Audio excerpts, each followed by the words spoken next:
A very good afternoon to you and welcome to our lunchtime news. I'm Sandru Ferdinando. Before we get into our stories in detail, let's take a quick look at your headlines.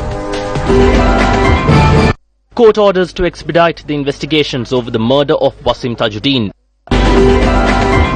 Intermonsoonal rains delayed while high temperatures to continue until May. Soya cultivation in Galen Bindunuava threatened due to the lack of water. Bomb and IS flag found in Brussels raids.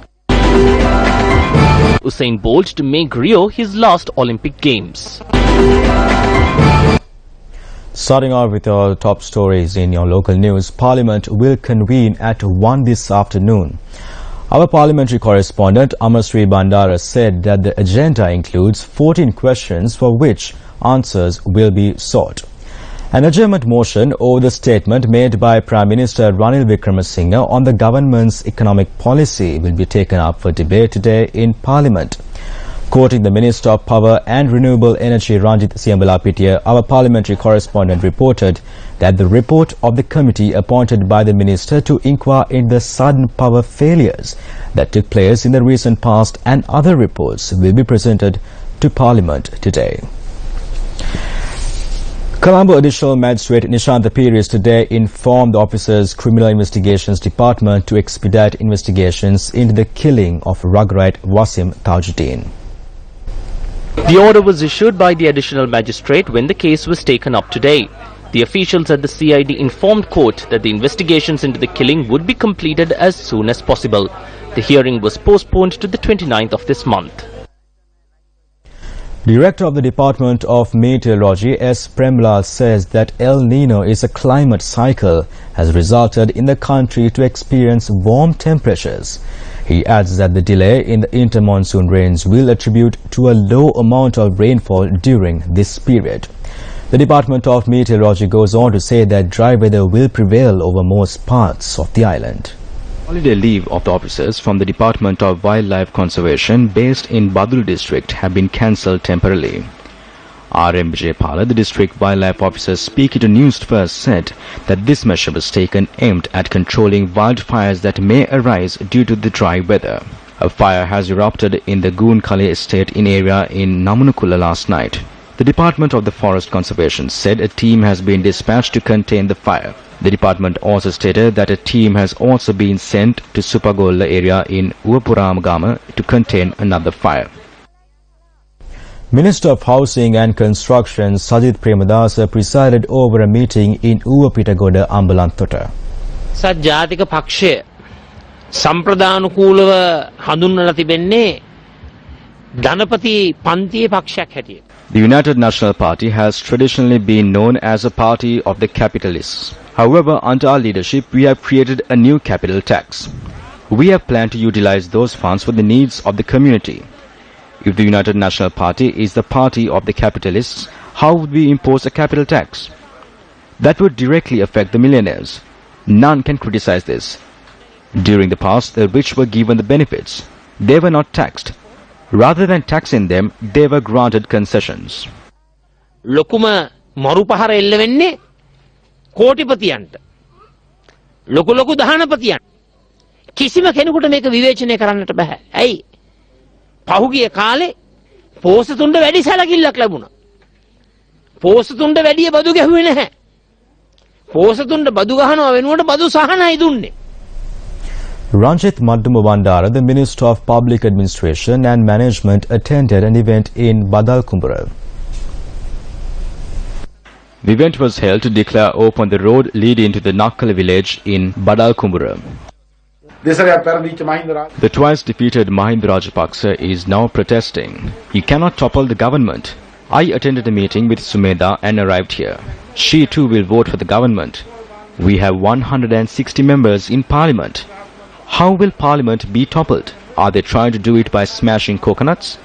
Mahinda Rajapaksa, hailing from Hambantota, contested from Kurunegala.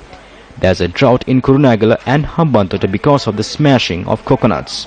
The good must follow leaders no matter where they go to. We tell leaders not to lie to the people. This fate has befallen Kurunegala because of the lies spread by the opposition. John Amratunga, the Minister of Lands, Tourism Development and Christian Affairs, while touring Asapiniela area in Nawalpitiya, commented on land ownership.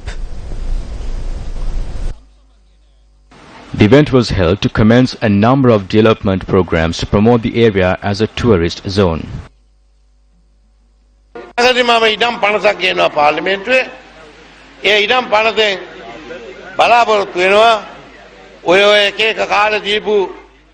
land bill will be presented to Parliament in a bid to provide deeds to all those who have no deeds so that they have vested the right of the lands to their children or even use it to obtain a loan from the bank. The process is underway for this purpose.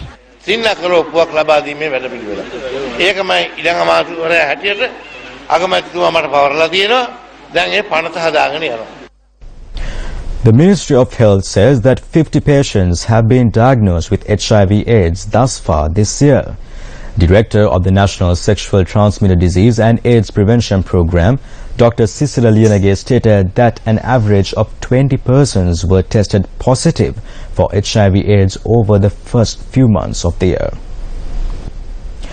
14 police officers, including OICs and police inspectors, have been transferred with immediate effect.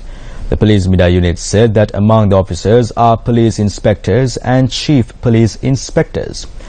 Police headquarters announced that the officers attached to Haputale, Norwood, Mulleriava and Kalkuda were transferred based on service requirements. Moving back to our local news and a headline-making story, soya farmers of Galenbindunumava, Anuradhapura are being severely inconvenienced due to the lack of water. As per the information provided by the Department of Agriculture, soya farmers of Nikavava have begun cultivation for the Yalla harvesting season.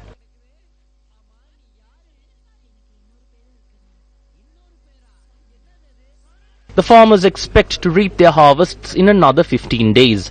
However, the farmers claim that the crops have not reached the harvesting state because of the lack of water that is provided.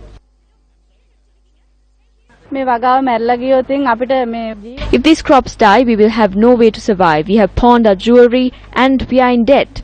There is water in the tank, and if the water is released, it would benefit us greatly.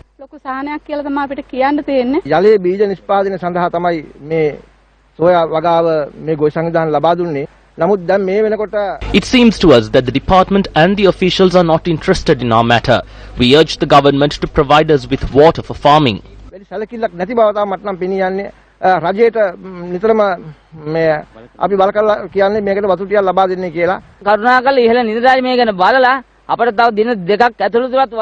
we are not provided with water in the next 2 days, we will have to consume poison. There is no water in the well either.